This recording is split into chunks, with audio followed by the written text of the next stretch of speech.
Welcome students, class 12th के आपके Vistas book के chapter 3 journey to the end of the earth के part 2 या फाइनल पार्ट में आप लोगों का स्वागत है। हमने आपके जो चैप्टर था इसके पहले पार्ट में हमने पढ़ा था कि किस तरीके से जो लेखिका है जो तिसाने दोषी वो वहाँ जाती है और वहाँ के एक्सपीरियंस हमें बताती है कि किस तरीके का एटमॉस्फेयर एनवायरनमेंट वो वहाँ पर देखती है। अंटार्कटिका के बारे में मैं बहुत कुछ बताती है। आज जो हम पढ़ने जा रहे हैं आप लोगों के, इसमें ह्यूमन इम्पैक्ट से हम शुरू कर रहे हैं और ये जो हमने जहाँ से लेफ्ट किया था वहाँ से आगे हम बढ़ रहे हैं। ह्यूमन इम्पैक्ट यानी मानव पर प्रभाव। मानव का क्या प्रभाव रहा? Human civilisations have been around for a paltry 12,000 years, barely a few seconds on the geological clock. यहाँ पर वो कहता है कि जो मानव की सभ्यता है वो पाल्ट यानी लगभग अराउंड आसपास 12,000 साल पहले यहाँ पर फली फूली है। मानव की सभ्यता को 12,000 साल हुए हैं। मुश्किल से जियोलॉजिकल क्लॉक यानी कि भौगोलिक जो घड़ी है उसमें ये समय मुश्किल से कुछ सेकंड्स के बराबर है, यानी कुछ भी नहीं है 12,000 साल। लेकिन in that short amount of time, यानी ध्यान देना, ये पूछा जा सकता है कि लेखक के अनुसार मानव की सभ्यता को यहाँ फले फूले हुए कितने साल हुए हैं? 12,000 ईयर्स हुए हैं। एक तो ये संख्या ध्यान रखें आप, वेरी शॉर्ट आंसर MCQs में काम आ सकती है। और जियोलॉजिकल क्लॉक में ये जो इतनी बड़ी संख्या है ये क्या है? वेरी शॉर्ट टाइम है, बहुत छोटा समय है। ये वेरी शॉर्ट टाइम है, ये बहुत कम समय है, टाइम पीरियड है। जो भी माने आप किसके अनुसार? इन जियोलॉजिकल क्लॉक। अगर ये इतना बड़ा समय हमें जो लग रहा है, ये जो जियोलॉजिकल क्लॉक है उसके अनुसार कुछ भी नहीं है, बल्कि क्या है? जियोलॉजिकल क्लॉक के अनुसार ये क्या है? कुछ सेकंड से क्या है? वेरी शॉर्ट टाइम कर दो, या फिर क्या है? अ फ्यू सेकंड से, अ फ्यू सेकंड्स के बराबर है ये समय। ठीक है, ये बात ध्यान रखें।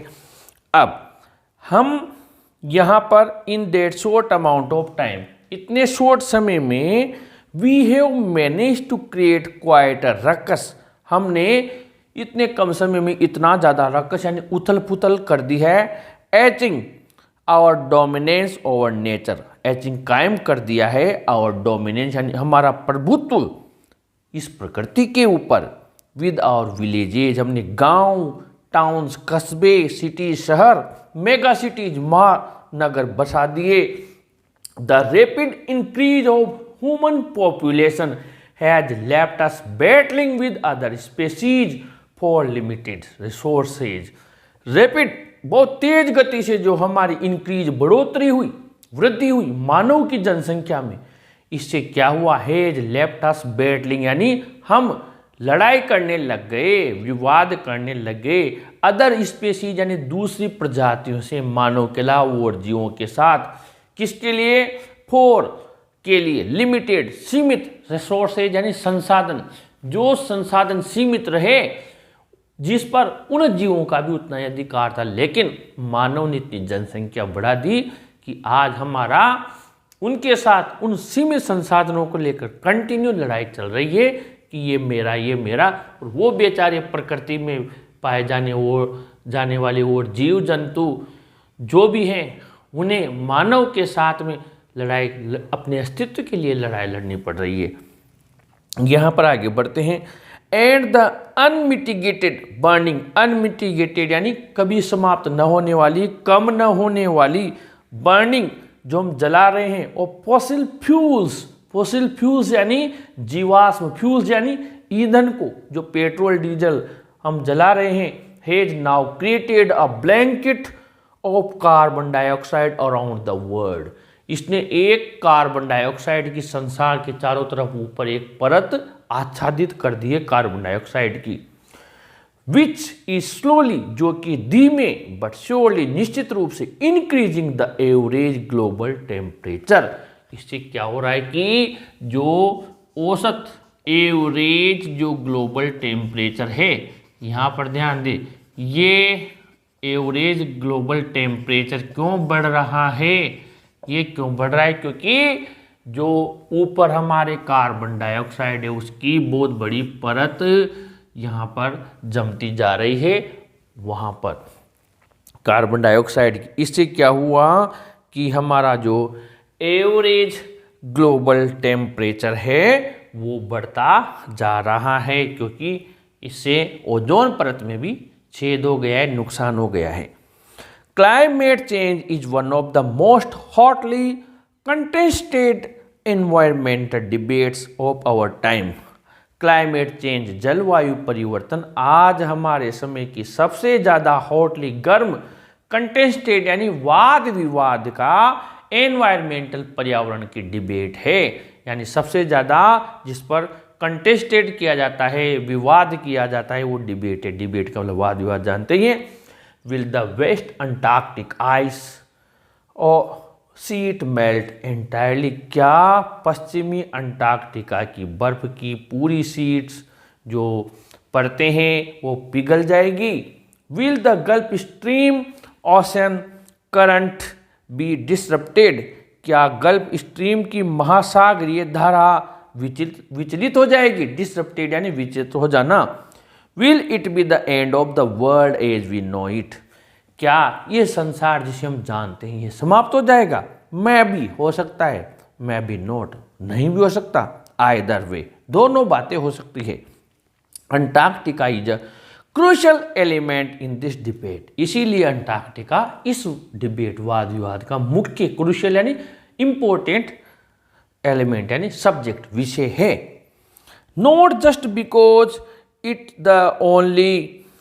the only place in the world which has never sustained a human population and therefore remains relatively pristine, इसलिए नहीं कि यह संसार का एकमात्र ऐसा स्थान है जहाँ पर कभी सस्टेन्ड यानी कायम नहीं रहा, जीवित नहीं रहा, ह्यूमन पॉपुलेशन मानव की जनसंख्या कभी यहाँ नहीं रही। एंड देयरफॉर, और इसीलिए ये रिलेटिवली सापेक्षिक रूप से प्रिस्टीन यानी प्राचीन समय से ही स्वच्छ रहा, पवित्र रहा। ऐसा इसलिए नहीं है कि इसलिए ये डिबेट का महत्वपूर्ण भाग हो, विषय हो, बल्कि मोर इम्पोर्टेंटली सबसे ज़्यादा महत्वपूर्ण बात यह है बिकॉज इट होल्ड्स, ध्यान देना, ये डिबेट का महत्वपूर्ण हिस्सा क्यों है ये अंडरलाइन कर लेना, क्योंकि it holds in its ice course, क्योंकि इसके जो हिम परतें हैं, आइस कोर्स हिम परतें हैं, उनमें 5 लाख साल पुराने आप million year old carbon records trapped in its layers of ice, क्योंकि इसमें 5 लाख पुराने कार्बन का लेखा जोखा ट्रैप्ड यानी कि जमा हुआ है, समेटे हुए हैं ये। If we want to study and examine the Earth's past, present and future, Antarctica is the place to go. अगर हमें पृथ्वी के भूत, वर्तमान और भविष्य के बारे में क्या करना है, स्टडी, अध्ययन करना है, एंड एग्जामिन, परीक्षण करना है, तो फिर ये सबसे परफेक्ट स्थान है अंटार्कटिका जाने के लिए। अब आगे स्टूडेंट्स ऑन आइस प्रोग्राम पर इसमें लॉन्ग आंसर टाइप क्वेश्चन भी बनता है, शॉर्ट आंसर टाइप भी बनता है, विशेष ध्यान दें। Students on Ice, the programme I was working with on the Shokasky aims to do exactly this by taking high school students to the ends of the world. Students on ICE programme जो मैं शोकस्की पर आई was working काम कर रही थी, जिस पर उसका एम उद्देश्य क्या है, हाई स्कूल के स्टूडेंट्स को संसार के एंड्स यानी छोर पर ले जाना, विशेष ध्यान देना, अंडरलाइन कर लेना, and providing them with inspiring educational opportunities, उन्हें उपलब्ध करवाना इंस्पायरिंग प्रेरणादायक एजुकेशनल यानी शैक्षिक अपॉर्चुनिटीज यानी मौके, which will have them foster a new understanding and respect for our planet. Full stop तक पूरा ब्रैकेट में बंद कर ले, जो कि उन्हें मदद करेगा, फोस्टर यानी प्रोत्साहित करने के लिए अ न्यू अंडरस्टैंडिंग, नई समझ एंड रेस्पेक्ट, सम्मान ऑफ आवर प्लानेट, हमारे ग्रह के प्रति। It's has been in operation for 6 years now, अब मुझे इस ऑपरेशन अभियान में 6 साल हो गए हैं। जो अभियान किसके द्वारा चलाया जा रहा है? Headed by Canadian Geoff Green. ये विशेष ध्यान देना कि ये जो स्टूडेंट्स ऑन आइस प्रोग्राम है, students on ice, students on ice programme, विशेष ध्यान देना ये चीज, इसको हेडेड किया जा रहा है, यानी इसके मुखिया अध्यक्ष हेडेड कौन है? Job Green. ये कहाँ के हैं? कनाडा के, यानी कि कैनेडियन, कनाडा के। विशेष ध्यान देना इस बात पर, कैनेडियन जॉब ग्रीन है इसके मुख्य जो अध्यक्ष हैं, जो इसको चलाने वाले हैं, वो आप ध्यान में रखिए, कैनेडियन जॉब ग्रीन हैं।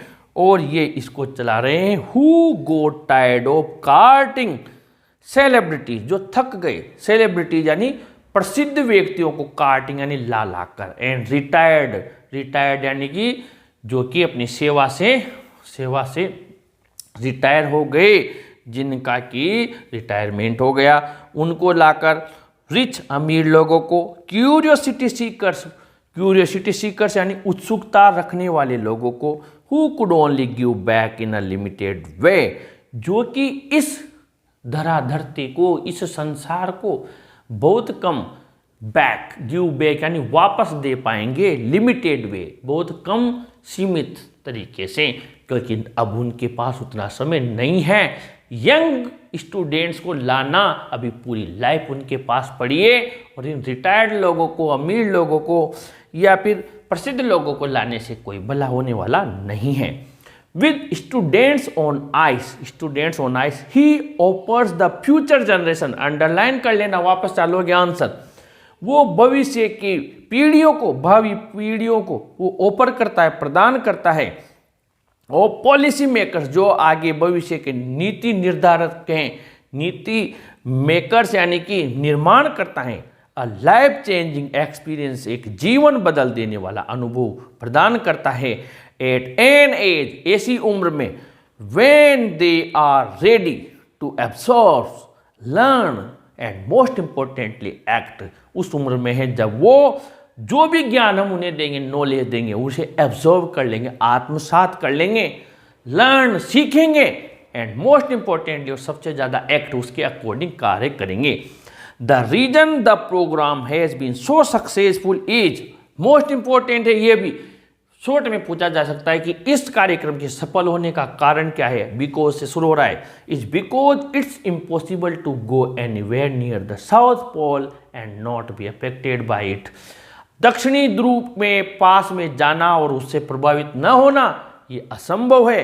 It's easy to be blasé about polar ice caps melting while sitting in the comfort zone of our respective latitude and longitude, ये बहुत आसान है कि हम हमारे घर में कंफर्टेबल, लेटीट्यूड यानी अक्षांश, एंड लॉन्जिट्यूड यानी देशांतर में बैठकर, कंफर्ट जोन आराम की मुद्रा में बैठकर, जो पोलर आइस कैप्स हैं, ध्रुवीय हिम शिखर हैं, उनके पिघलने को, हम उनके जो पिघल रहे हैं, गिर रहे हैं, हमें क्या लेना देना? हम यहाँ पर दिया हुआ है ब्लेज यानी उदासीन हो सकते हैं। क्या मतलब है? क्योंकि हम वहाँ से कोसों दूर, लाखों किलोमीटर दूर बैठे हुए हैं। But when you can visibly see glaciers retreating, जब आप आंखों से, विजिबली आंखों से सी देखते हैं ग्लेशियर्स, हिमनदों को, रिट्रीटिंग यानी कम होते हुए, घटते हुए, पीछे हटते हुए, एंड आइस शेल्स, और जो बर्फ के कगार हैं, आइस शेल्स यानी बर्फ के कगार, कोलैप्सिंग, गिरते हुए, नष्ट होते हुए, यू बिगिन टू रियलाइज, आप ये महसूस करना शुरू कर देते हैं, डेट द थ्रेट, जो थ्रेट यानी धमकी, वार्निंग, खतरा ऑफ ग्लोबल वार्मिंग का इज वेरी रियल यानी बहुत सच है। Antarctica because of her simple ecosystem and lack of biodiversity. Antarctica यहाँ का जो इकोसिस्टम है, यहाँ का जो जैविक तंत्र है, पर्यावरण का जो तंत्र है, वहाँ पर बायोडाइवर्सिटी यानी जैव विविधता की कमी है। Is the perfect place to study how little changes in the environment can give big repercussions.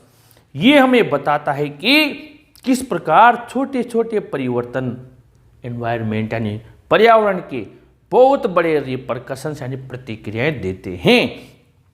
Take the microscopic phytoplankton. विचार कीजिए एक अति माइक्रोस्कोपिक अति सूक्ष्म पाइथोप्लैंक्टन, एक जो घास है, दोज ग्रासेज वो घास हैं ऑफ द सी सागर की, डेट नोरिश जो पोषण करती हैं and sustain the entire southern ocean food chain. विशेष ध्यान दें, इसके बारे में क्वेश्चन पूछा जा सकता है, पाइथोप्लैंक्टन घास का क्या उपयोग है। तो ये जो दक्षिण महासागरीय भोजन श्रृंखला है उसका मुख्य तत्व है, मुख्य पार्ट है, ये वहाँ उस भोजन श्रृंखला को नोरिश करती है, पोषण देती है और सस्टेन यानी कायम रखती है। दीज सिंगल सेल्ड प्लांट्स, ये एक कोशिकीय पौधे use the sun's energy to assimilate carbon, ये सूर्य की ऊर्जा को असिमिलेट करने के लिए यानी कि पचाते हैं, आत्मसात करते हैं कार्बन को, सूर्य की ऊर्जा को ध्यान देना का उपभोग करते हैं, यूज करते हैं, उपभोग करते हैं कार्बन को पचाने के लिए। And synthesise organic compounds in that wondrous and most important, और जो ऑर्गेनिक कंपाउंड्स होते हैं, जो यौगिक होते हैं, जैविक यौगिक होते हैं, उनको संश्लेषित करते हैं, संश्लेषण करते हैं। आप यूँ समझिए, ये जो सूर्य है इसकी ऊर्जा के साथ में ये जो यहाँ पर जो भी घासें हैं, जो भी जितनी भी घासें उगी हुई है, ये पानी में जितनी भी घास उगी हुई है, ये घास पाइथोप्लैंक्टन ग्रास। अब ये पाइथोप्लैंक्टन ग्रास क्या करती है कि जो दक्षिण का महासागर है उसकी भोजन श्रृंखला को पोषण करती है और उन्हें कायम रखती है। ये एक कोशिकीय पौधे सूर्य की जो ऊर्जा होती है, जो उष्मा होती है, ऊर्जा होती है, उसको कार्बन को एसिमिलेट कर लेते हैं यानी उसको आत्मसात करते हैं, और जो भी जैविक कंपाउंड होते हैं उनको संश्लेषण करते हैं। और इन डेट वंडरस, और इस चमत्कारिक और मोस्ट इम्पोर्टेंट और सबसे महत्वपूर्ण प्रोसेस, जो महत्वपूर्ण प्रक्रिया द्वारा, जिन्हें हम कॉल्ड फोटोसिंथेसिस, जिसे हम प्रकाश संश्लेषण कहते हैं, ये वहाँ पर बहुत बड़ी भूमिका अदा करते हैं। कौन से? आपको पता है, phytoplankton grass. Scientist want that a further depletion in the ozone layer. अब ध्यान देना, वो उसको क्या नुकसान हो रहा है, साइंटिस्ट वांट, वैज्ञानिक चेतावनी दे रहे हैं कि अगर आगे डिप्लीशन हुआ यानी कि क्षीणता हुई, कमी हुई और नुकसान हुआ इन द ओजोन लेयर, ओजोन परत में, will affect the activities of phytoplankton. तो जो यहाँ पर ये ओजोन लेयर बीच में आ रही है, इसको अगर और नुकसान हुआ, मान लीजिए इसमें से पराबैंगनी किरणें सूरज की सीधी डायरेक्ट यहाँ पर आने लग गई, यहाँ पर डायरेक्ट आने लग गई, तो क्या होगा, which in turn will affect the lives of all marine animals. तो जो जितने भी मरीन यानी कि समुद्री एनिमल्स, जीव हैं, एंड बर्ड्स, पक्षी हैं ऑफ द रीजन, इनकी जिंदगियां बहुत ज़्यादा प्रभावित होगी। And the global carbon cycle, और साथ ही जो वैश्विक कार्बन चक्र है वो भी प्रभावित होगा। इन द पेरेबल यानी दृष्टांत of the phytoplankton, there is a great metaphor for existence. यहाँ पर फाइटोप्लैंक्टन के दृष्टांत में अस्तित्व का विशाल रूपक है। Take care of the small things and the big things will fall into place. छोटी छोटी चीज़ों का ख्याल कीजिए, बड़ी चीज़ें अपने आप सही हो जाएगी। अब इसका लास्ट पैराग्राफ है, वॉक ऑन द ओशन यानी समुद्र पर चलना। My Antarctic experience was full of such epiphanies. मेरा अंटार्कटिका का अनुभव भरा हुआ है प्रत्यक्ष दर्शन से। But the best occurred just short of the Antarctic circle eight 65.55 degree south. लेकिन सबसे ज़्यादा बेस्ट अनुभव जो रहा, जो मेरा प्रत्येक सबसे अच्छा प्रत्यक्ष दर्शन रहा वो अंटार्कटिक सर्कल के बिल्कुल 65 दक्षिण में बिल्कुल उसके पास रहा। The Shokalskiy had manage to wedge यानी घुस जाना, जो शोकस्की जहाज था उसने मैनेज यानी जैसे तैसे करके अंदर घुस गया। Her self into a thick मोटी वाइट स्ट्रेच बर्फ की फैली हुई मोटी परत में between the peninsula and tadpole island which was preventing us from going any further. यहाँ पर ध्यान दिए कि जो अंटार्कटिका है आपको पता है वहाँ पर बहुत मोटी बर्फ की परत जमी हुई है।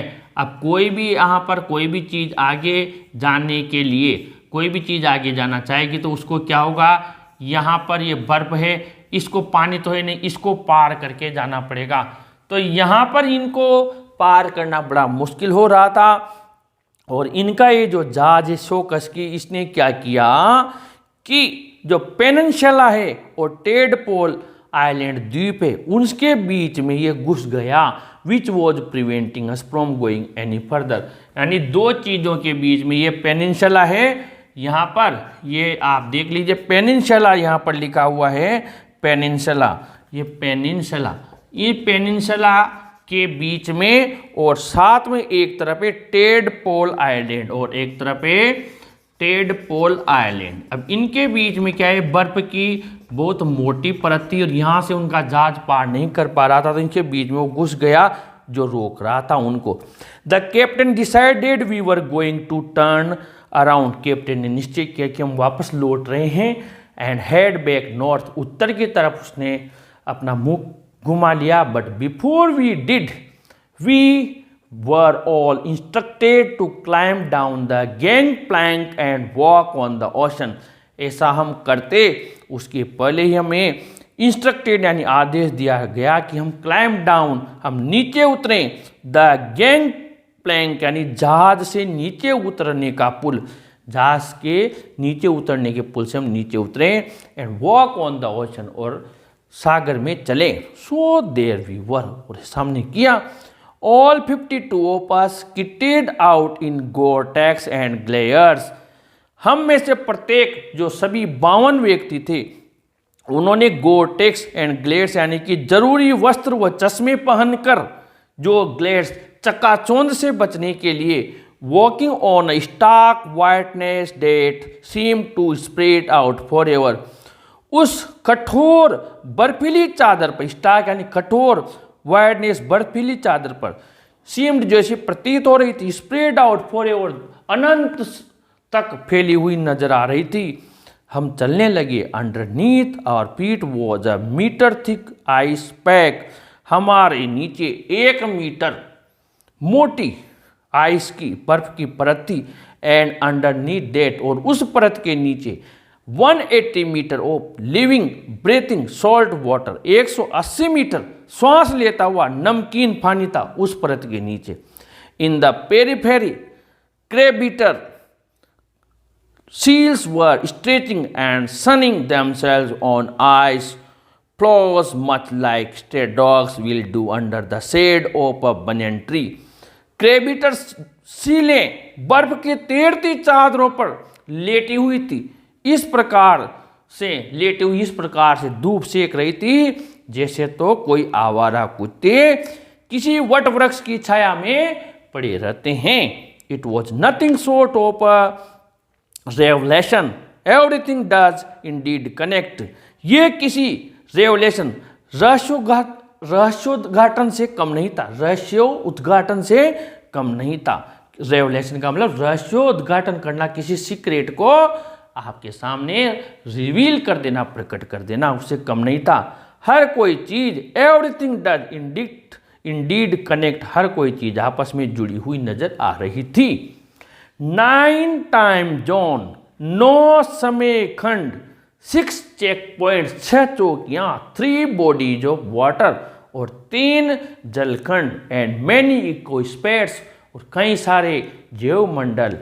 Letter I was still wondering, बाद में मैं भी आश्चर्य कर रही थी, about the beauty of balance in play on our planet. मैं बाद में स्वयं भी आश्चर्य कर रही थी सुंदरता के इस नियंत्रण को देखकर इस प्लानेट हमारे ग्रह के ऊपर, how would it be if Antarctica were to become the warm place that it once used to be. क्या हो अगर ये अंटार्कटिका गर्म स्थान हो बन जाए तो जैसा कि कभी हुआ करता था। Will we be around to see it, क्या हम इसे देखने के लिए इसके आसपास रहेंगे। और would we have gone the way of the dinosaurs, या फिर जो डायनासोर्स हैं उनकी तरह हम भी समाप्त हो जाएंगे। मैमथ्स, विशालकाय हाथियों की तरह, एंड ऊली राइनोस, और ऊनी गेंडों के समान हम भी लुप्त हो जाएंगे। हु इज टू से, यह बात कौन कह सकता है। But after spending 2 weeks with the bunch of teenagers, लेकिन उन किशोरों के बंच यानी समूह के साथ 2 सप्ताह वहाँ व्यतीत करने के बाद, who still have the idealism to save the world, जिनमें आज भी संसार को बचाने का आइडियलिज्म यानी आदर्श है। ऑल आई कैन से, मैं बस इतना कह सकती हूँ, is that a lot can happen in a million years, 10 lakh सालों में बहुत कुछ हो सकता है। But what a difference a day makes, लेकिन एक दिन भी कितना अंतर डाल सकता है। इस प्रकार आज ही आपका चैप्टर कंप्लीट हुआ।